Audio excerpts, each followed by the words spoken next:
Imagine that. I'm early. I just wanted to get some camera adjusting going on here before we go live. Wow, that's really awkward. I should find a box or something to put that on so you're not looking up at me, which is a really awkward angle. 1 second.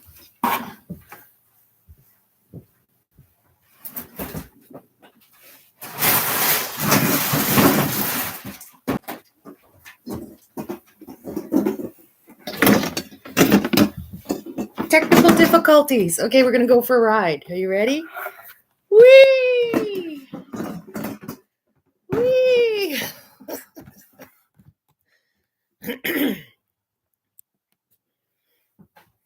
Okay, let's see.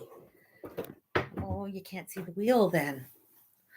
Okay, let me tip it down a little more. Okay, that'll have to do. You get to see a little bit of behind the scenes. I have my music stand with my script on my tablet.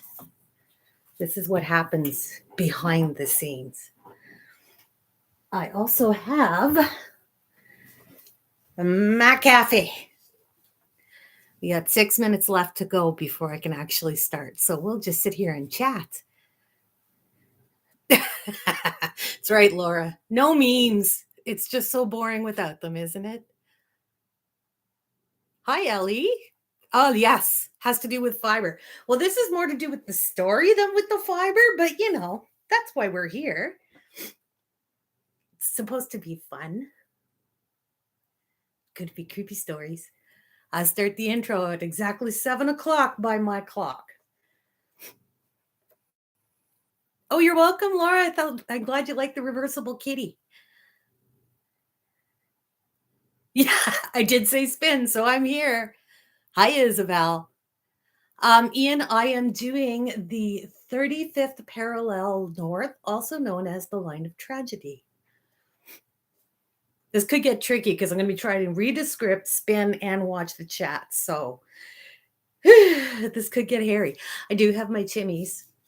See, Tim Hortons, just to prove I am indeed Canadian.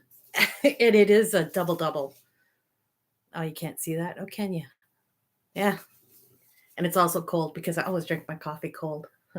Came from too many years in the service industry. Latte's nearby and he's purring so loud I don't know if you can hear him or not. Yes, it is going to get hairy. It's a good thing that I can spin. So we're going to be spinning. This is from my 2021 Wow Advent calendar.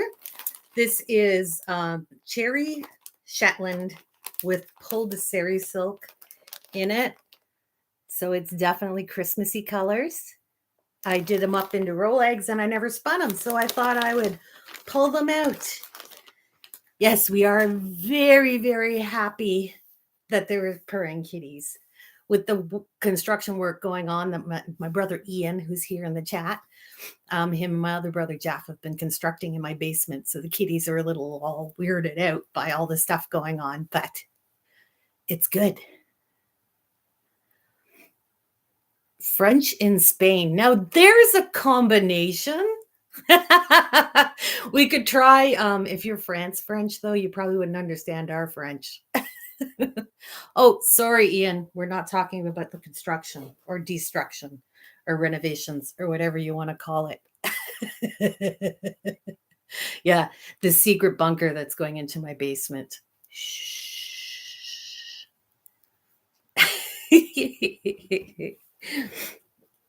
All right. Because my knee has been so bad, I'm also using my EU6, my electric wheel, so that I don't have to worry about treadling, reading the script, watching the chat, and spinning, so much to do. So we are going to use the electric wheel. And I just flung my fiber on the floor, which is way down there. I don't know who decided that the ground and floors should be so far down, but we should really take them to task because being short and old, that's a long way down.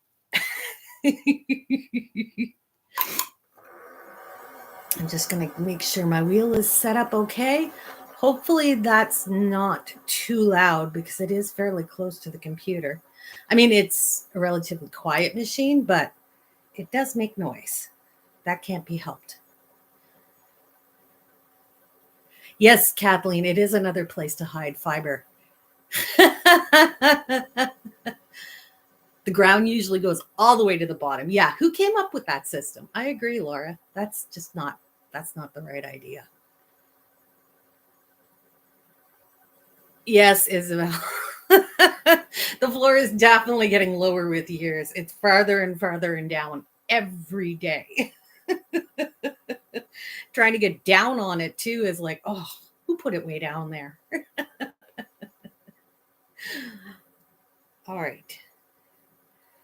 I actually have my wheels set up really nice right now. I just want to check my plyback sample. Hi, Sadie. Happy New Year. It must be an odd time over there for you in Great Britain. Here it is 7 p.m. So that's why it's dark. Oh, it is quite good. Yes, it is much harder to get up when you're already down. Oh, Sadie's going to bed. I figured it had to be a weird time for you. Happy New Year, Crystal. Midnight. Sadie, it's the new year. Go to bed. Midnight went an hour ago and you're still up, Isabel? Wow. Yeah, go to bed. This will still be there tomorrow. You can watch it back later. Trust me, it's not interesting enough to stay up all night for. That's why I scheduled it at 7 o'clock my time, because I'm old. I don't stay up till midnight. All right, 6:59. It's just about time to start with the correct intro. Good night, Isabel. All right, there we go. 7 o'clock. As you all know, I'm into all things history, mystery, conspiracy, and paranormal. And I love to do deep dives on topics that I stumble upon surely by chance 90% of the time. And I love to tell stories. So welcome to our very first live sit and spin. Best way to bring in the new year, on your pillow. Agreed, 100%. Hi, Crystal. Oh, yeah, you're going to see me spin on my 6. All right, let's get into our story. So today we're going to talk about the 35th parallel north, or 35 degrees latitude, or however you want to describe it. Maybe you know it as the line of tragedy. Maybe you don't, but you'll at least know all about it when we're done. Buckle up, because here we go. The first case that's going to come up is the mysterious disappearance and death of the Jameson family. Spoiler alert, the dog lives. I don't want you to be upset about that when we get to that part. So on October 8th, 2009, Bobby Jameson, 44, his wife Sherilyn, 40, there's my phone, 6-year-old Madison, and their dog Maisie loaded their pickup truck and traveled 30 miles from their home in Eufaula, Oklahoma. I had to look up the pronunciation on that one. They went to an area called Red Oak in the San Bua mountain range, and Bobby and Sherilyn were thinking of buying a 40-acre plot of land. They met with an associate of the landowner, and afterwards, the family went for a 15-minute walk using their GPS unit. They found a quiet spot on a hillside before they returned to their vehicle, drove a little further, left their truck locked in the middle of a dirt track, and vanished. Now, here's the part you don't see in the edited videos. Got to turn the page.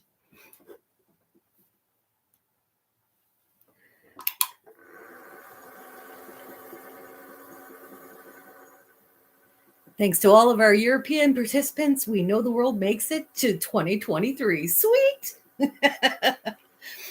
So, on Saturday, October 17th, 2009, hunters found the Jamesons' abandoned truck.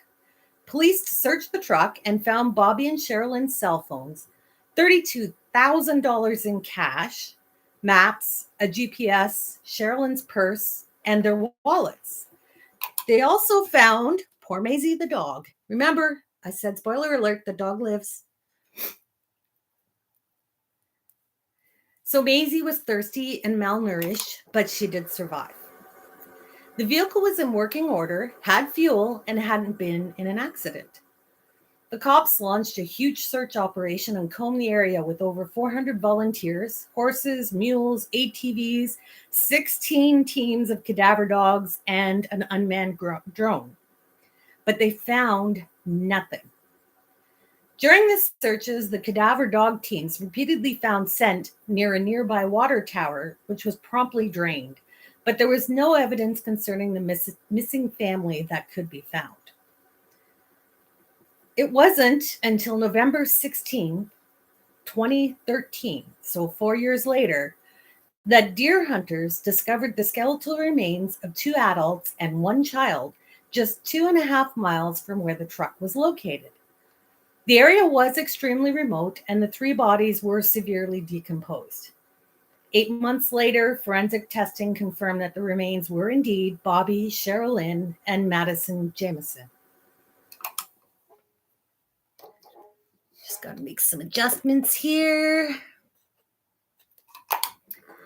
The extensive decomposition made it impossible to determine a cause of death, though Bobby's skull had a small hole initially suspected as being a bullet wound. Police later dropped that line of inquiry.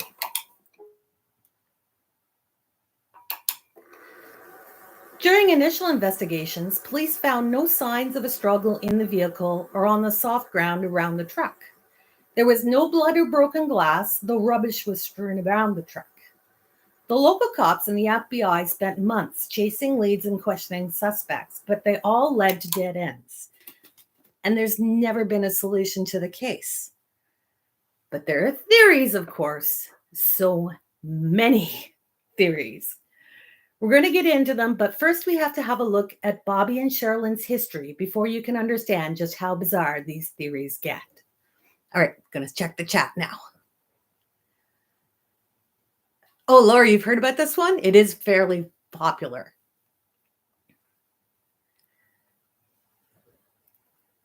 Okay, Kathleen, have a happy new year. Good night. Dead ends, no pun intended. Actually, I didn't intend the pun, Ian, but that is great.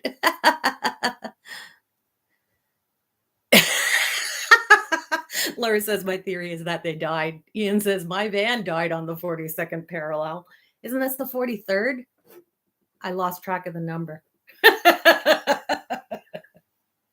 All right, so let's get into our story. Hold on, got to find the end of my roving. There it is. Okay, so in 2003, Bobby was in a car accident that left him with chronic back pain. Sherilyn suffered from poorly controlled bipolar disorder and often experienced bouts of severe depression. Their marriage was said to be in a bad state, though the family kept largely to themselves. And then there was the haunting. Bobby and Sherilyn spoke to a local pastor about an exorcism for their house. They said Madison had started talking to an imaginary friend named Emily that they believed was actually a malevolent entity. Oh, yeah, sure, I get malevolent out, but not entity. Bobby even asked the pastor if he knew of anywhere Bobby could purchase special bullets to shoot the spirits. So this is where we cue a supernatural joke. But failing that, Bobby planned to try exorcising the spirits with a copy of the Satanic Bible that he had purchased.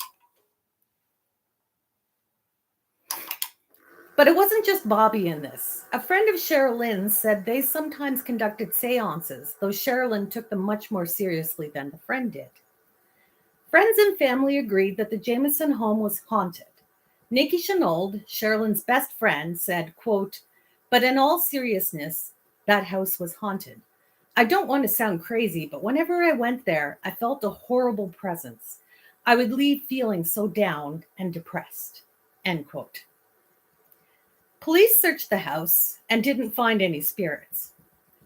But they also didn't find any signs of illegal substances or drug related paraphernalia, a popular theory considering the amount of cash found in the truck. Oh, and because of the surveillance footage. The day that Jamesons packed up the truck, their own surveillance cameras recorded everything they did. And it's beyond bizarre. It's truly freaky. It took them hours to load the truck, probably because they kept putting stuff in the truck, then taking it back to the house, only to bring it back out again and load it into the truck. They even changed clothes during all this. And not once did they ever interact. They pass each other several times, but they never look at, touch, speak, or even yell at each other. They're like zombies in some weird loop. Or maybe they were possessed. The boys would say salt, salt and exorcism. Salt, burn. If the house is haunted, just burn it down. Salt and burn it. Since the San Juan Booyah Mountains are well known for their drug activity, mainly meth labs, police suspected it was drugs and that the Jamesons wanted to move there to start their own lab. But there was absolutely no evidence that they were involved in any illicit drug activity. In fact, Bobby had recently reported a local person for running a meth lab. But maybe instead of being involved with the drug trade, maybe the Jamesons stumbled upon illegal drug activity out there in the woods and were killed to keep them quiet. The bodies were found lined up side by side, face down, execution style, and the truck was parked in a way that suggested they were leaving and were stopped by somebody. But if that's the case, why didn't the perpetrators search the truck and take the valuables? That's right. Who doesn't yell at their family when they're packing for a trip? I mean, I thought that was a time-honored tradition. So let's go back to what happened out there in the woods. Maybe they just went for a walk, got lost, and died of exposure. With Bobby's bad back, it's unlikely he would have wanted to go hiking in the hilly terrain. Their earlier walk would have been more than enough for him. But okay, all right, let's look at it. Maybe they did go for a walk. Even badly lost, though, could Bobby have physically walked the almost 3 miles to where the bodies were found? It's possible. In life or death situations, people can often do the impossible. Or maybe, just maybe, they were possessed and the spirits forced them out into that forest to die. The truth of the matter is, we may never know, but it's an eerie case all the same. Zombies. That's right, Crystal. They're zombies. Zombies. So 2009 was a really bad year on the 35th parallel. Let's move to Anadarko, Oklahoma, and the worthy temple of Christ Holy Sanctified Church, where Pastor Carol Daniels would travel to weekly from her home in Oklahoma City. Every week for almost a decade, Carol would make the trip, open the church at 10 a.m., and wait for parishioners to show up. Most weeks, no one actually did. But she was determined to be there if anyone decided today was the day. So on August 23rd, 2009, it was a really nice, mild day. So retired Bishop Silky Wilson Jr., FYI, Silky, what a cool name, and his wife, Julia, went to the church around 11:40 a.m. to visit with Carol, but the door was locked and no one answered their knocking despite her car being parked right there in front of the church. Alarmed, they walked to the police station, which was close enough you could throw a rock from the church and hit the front door of the police station. Police officer Ashley Burris went back to the church with them and gained access through a side door, quickly finding the body of Carol Daniels lying behind the church altar, nude and in a pool of her own blood. So, if you're squeamish, mute this. If you don't want to hear the details, it's okay. Just, I'll do this. We'll go mute. And when it's safe, I'll go. And that means you can unmute it because it is going to get a little gory. But this is what happened. So mute. According to the autopsy report, Carol was stabbed multiple times, a large number across her neck, which nearly severed her head.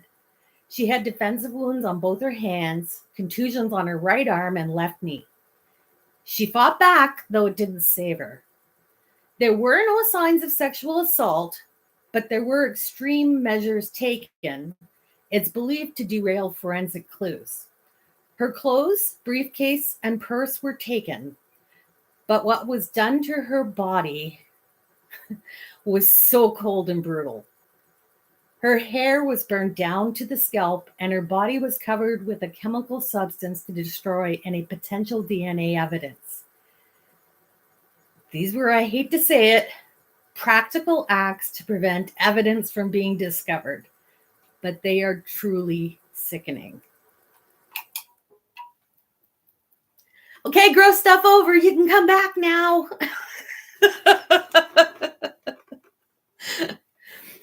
All right. So that's it for the gross stuff. From now on, we'll only discuss Carol's body, no details.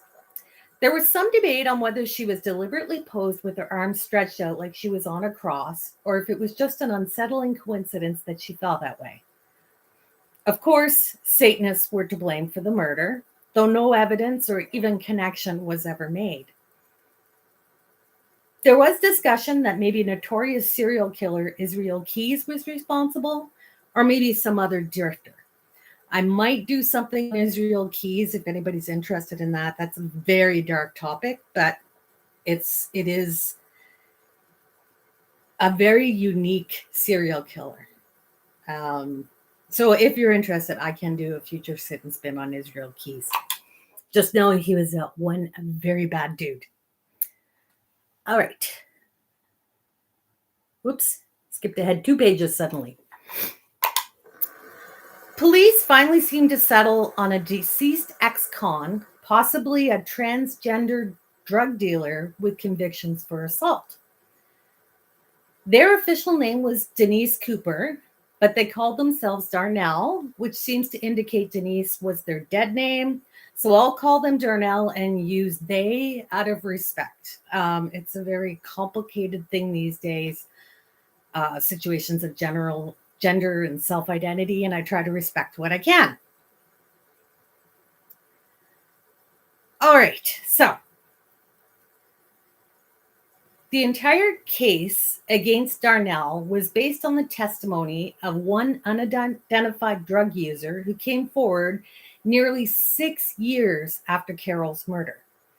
The witness claimed to have seen Darnell with a black blouse and a knife that had blood on it around the time of the murder, the implication being that the blouse had belonged to Carol. The items were apparently taken to a shed and burned. This unidentified woman unfortunately overdosed just a few days after making her statement, though it was enough to convene a grand jury. The grand jury information has never been released, but it was held months after Darnell passed away due to cancer, and they weren't able to defend themselves. 2 witnesses brought before the grand jury apparently refused to answer any questions, and the grand jury wasn't able to come to any conclusions. Despite no evidence, public officials believe the case is closed for the immediate future because they believe Darnell was responsible. And to date, there has been no further update. So maybe it's not the 35th parallel. Maybe it's the town of Eufaula. That's where the Jamesons in our first tale lived. But you see, there's another mysterious case based around the same town. On July 6th, 2013, Tommy Ray Estep traveled to Eufaula for the 4th of July celebrations with his family. He left the family gathering to check into the same hotel as his parents, the Best Western in Eufaula, and he was never seen again. Nearly 3 months later, on September 29th, ESTEP's 2003 silver Chevy 4x4 truck was found abandoned in rural Hughes County near a lake. His wallet and money were still inside, but his phone was missing. Numerous land searches were conducted by Texas EquiSearch, a professional search and rescue group, and they also included lake searches with side-by-side sonar, but they never found Tommy. Yeah, don't go there. Eufaula. It's spelled, hold on. Eufaula. Eufaula. That's it. I had looked up the pronunciation like 8 times. Do you think I remember? No, I'm from the Valley. I'll say it some way weird anyways. So, about 4 years later, in 2017, hunters found Tommy's remains not far from where his truck had been located. Tommy's mother sent a message to an online sleuth board, and this is everything that she said.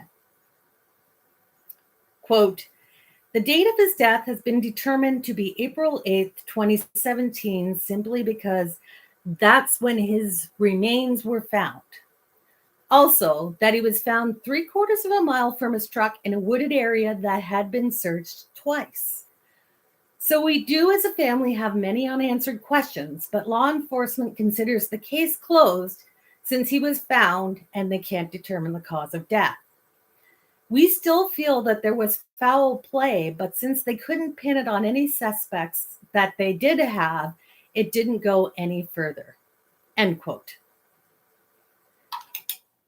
It's just, those are his actual mother's words. Yes, Ian, your van died in Eufaula. I'm sure it did. Yeah, foul play. The birds did it. The other kind of foul play. But really, how could they have missed the body when it was so close to the truck? What happened to Tommy? Was someone with him, or did he just wander off, get lost, and die of exposure? Because the case is considered closed, we will never know if there's anything more to it. All right. Things are going to get even more tragic and weird right now. Let's talk about Dorian Dion Thomas. In 1997, 9-year-old Dorian loved traveling around on his unique aqua-colored bike with the white handlebars.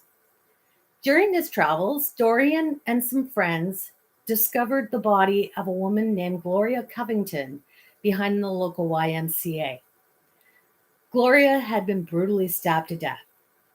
I can't imagine being 9 years old and finding a body. The shock of that discovery. When police investigated Gloria's death, they found her friend, Linda Jackson, who had apparently witnessed the homicide, and told police that Gloria had entered a light-colored truck prior to her death. A month later, Linda herself was murdered, and witnesses claimed to have seen her in a similarly colored truck prior to her murder. Their cases remain unsolved and are presumed connected. So beyond finding the body of one of these poor women, how does this case relate to Dorian? Hold on a second. It's going to get a little bit weirder. About a year after those murders, a woman who was friends with both Gloria and Linda was attacked. In fleeing from her assailant, she ran to a house, beating on the door, begging for help. That house was Dorian's. Dorian's mother helped the woman who survived the attack, but she says that later the assailant stopped by the Thomas household and he threatened to hurt her. Dorian had been home and witnessed the altercation. On October 26, 1998, Dorian was last seen riding his bike near his home in the 1300 block of 9th Avenue Northwest in Amarillo, Texas. After filling his bike tires, he departed and was never seen again. Was that mystery assailant responsible for Dorian's disappearance? Could that assailant have been the murderer of Gloria and Linda and wanted to silence a potential witness in Dorian? If so, why did his mother survive? Dorian has never been found, although there's still hope that one day his story will be completed. The connections in that one are just crazy to me. The fact, like, up until that woman came beating on their door, like, that's a weird connection. Of all the places she ended up at their house, so strange. So, just in case you think the so called line of tragedy is confined to the United States, Hiroshima and the Japanese suicide forest are all on this parallel. And there's one more case to look at that took place in Crete involving Cheshire, England's Stephen Cook.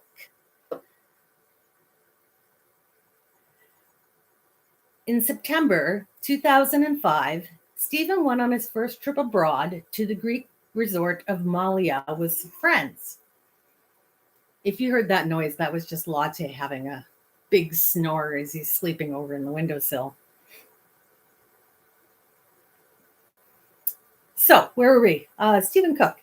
So, in September 2005, Stephen went on his first trip abroad to the Greek resort of Malia with some friends.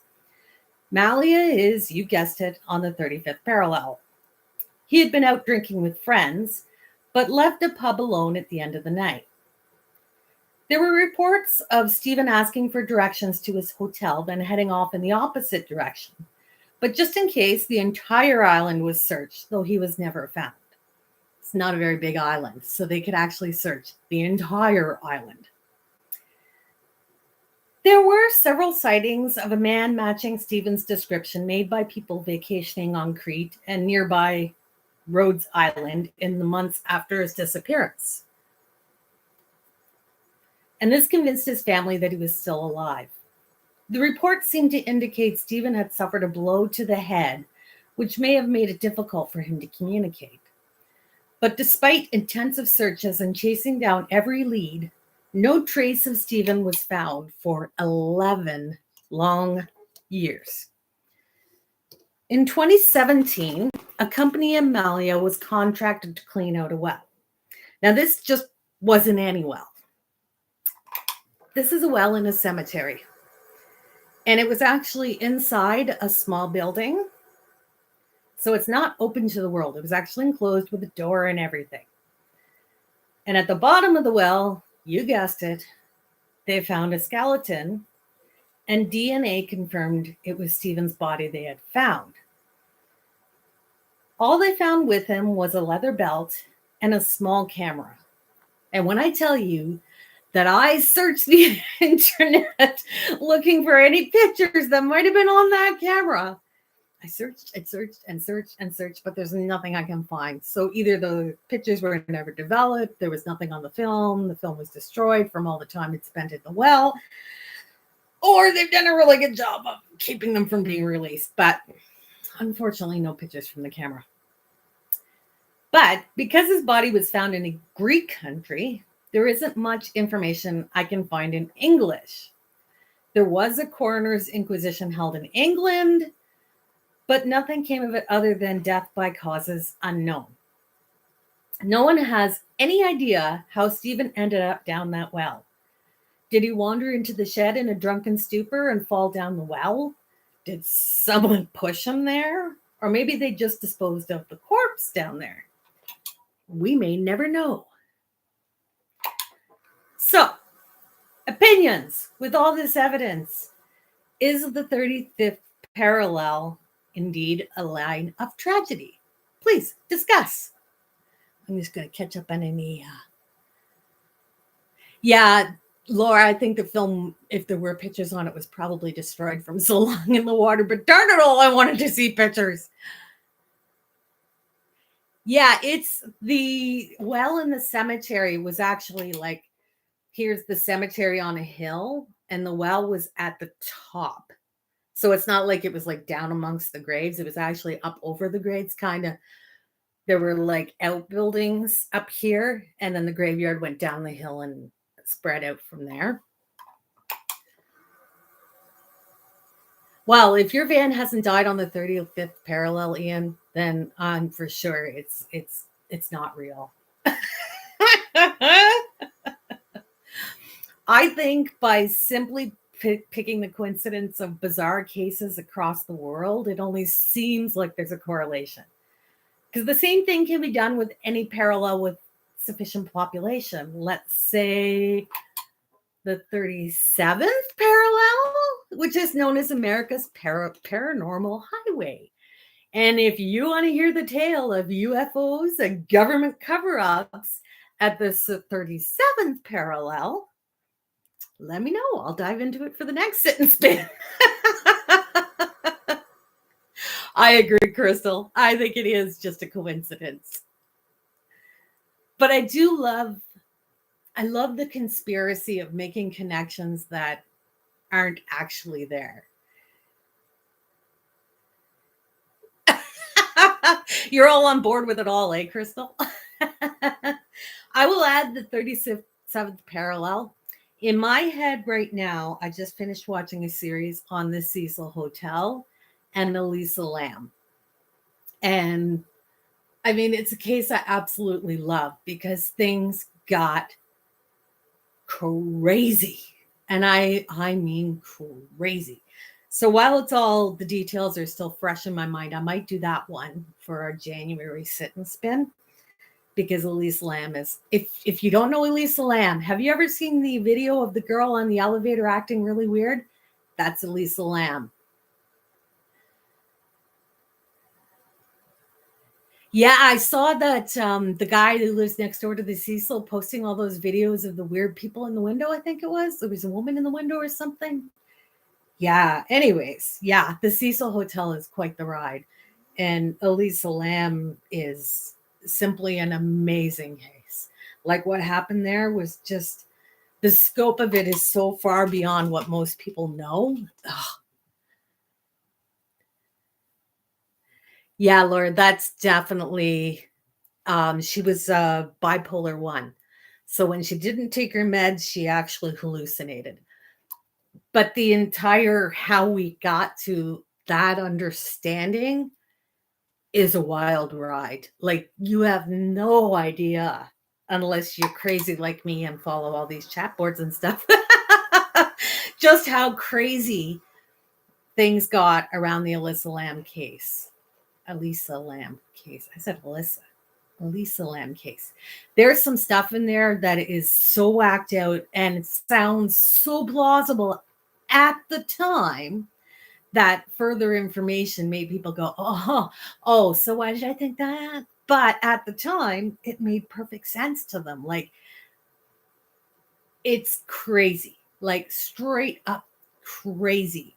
The coincidences and the connections that were made in that case before they came out with an official verdict, absolutely nuts, honestly. It's one of my favorite things. Elisa Lam was one of the first cases that really got me into doing deep dives. Before that, I was more just like a float around in the shallow end and look into things. But Elisa Lam sucked me in deep. And that's when I started realizing that I really like doing the deep dives. And I like having an excuse to do them, to do sit and spins. It's not like I ever really remember all this stuff in the long term, but I love knowing it in the short term. And who knows, maybe something I share might help you on a trivia night. You never know. Oh, Latte thinks he sees something. I get like the deep dives just suck me in. So I just get so curious and it's terrible sometimes. It is fun doing the research and finding all the things.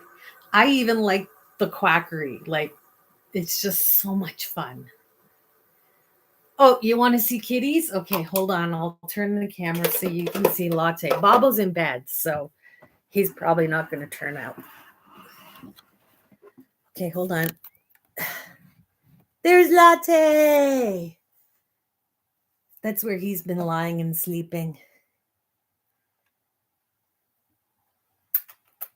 Are you going to say hi to the peeps? Oh, he just looked over at you guys. It's like, wait, why do I feel like I'm being watched? He's my chonky boy. Hey, JJ, what? How did you get grass on your head? You confuse me sometimes. You confuse me sometimes. Yes. There's my sweet boy. That's my sweet boy. So there's Latte. Bobo is probably out cold because he was playing all afternoon. So, yes, he is storing it. That's his winter weight for year round.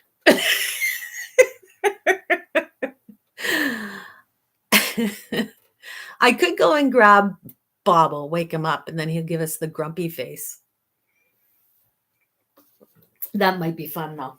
Here, I'll let Latte entertain you while I go wake up Bobo. There, Latte, be entertaining. Watch my cat for me.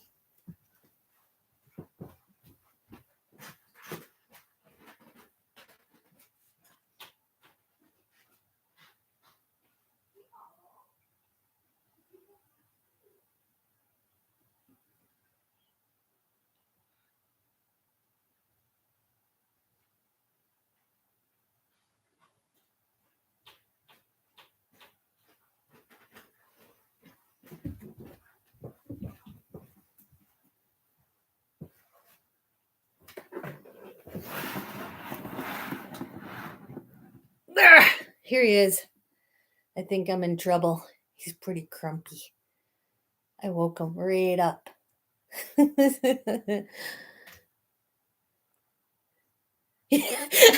had one job, Latte. Do you see this though? He's actually letting me hold him. This doesn't happen very often. So I'm kind of like, I'm not letting him go until he squirts. He never lets me hold him like this until the last time we were at the vet.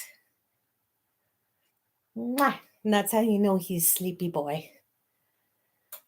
He doesn't have any idea. He's like, I was sleeping. Why am I now here? I don't understand. But if I take him back and put him back in bed, he'll be like, no, I didn't put myself here. And he'll get mad. He'll go away. I can't believe he's still letting me hold him.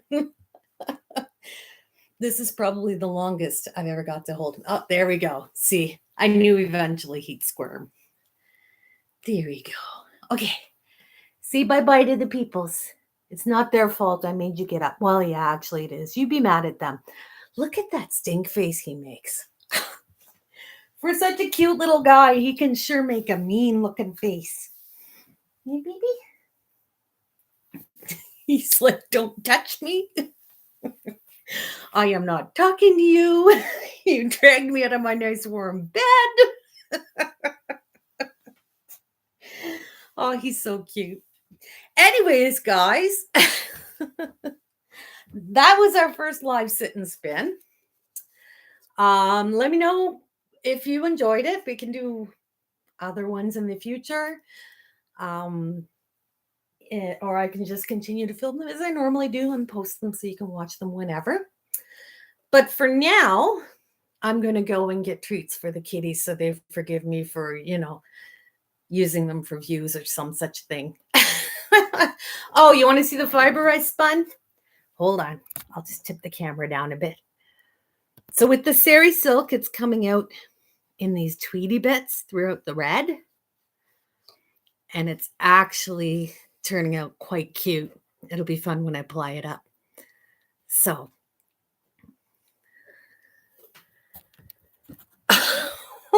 Oh, Laura, you're not asking for much. Super long ones, like hours long. Not to say I couldn't do that, but I couldn't do that once a month because the research and the writing of the script takes so long. I mean, I do enjoy it, but it does take a long time. Oh, thank you. I did manage to keep up with the chat and the story. Almost like I'm a professional YouTuber.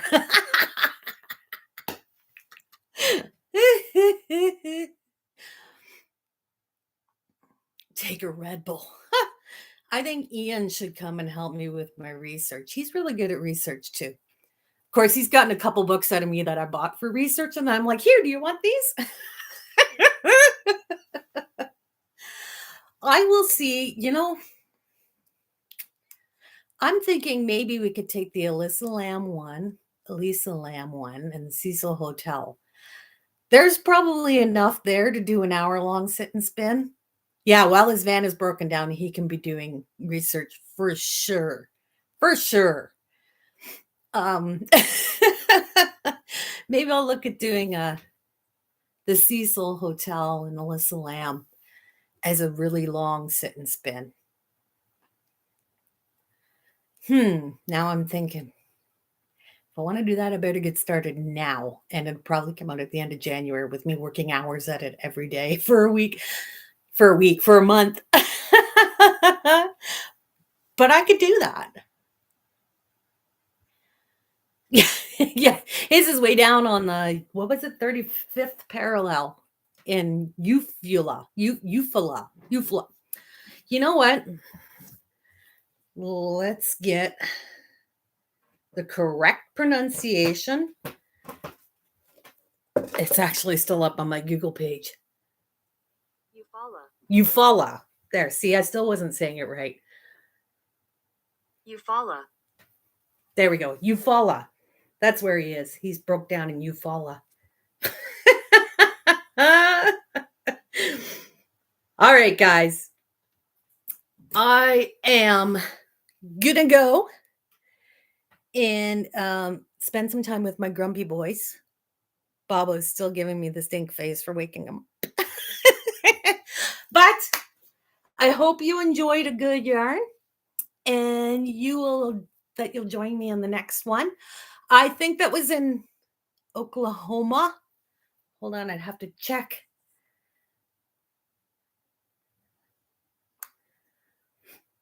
It's somewhere in the States. Look on the 35th parallel. Yes, Oklahoma. Oklahoma. Oh, all right. I'm going to go play with the kitties and give them scritches. No, it wasn't Alabama. It was Oklahoma. All right, quit distracting me with this chat. I got things to do. Sort of. Anyways, Happy New Year, guys. And I shall see you in the new year with new videos and new fun. See you later, guys. Bye.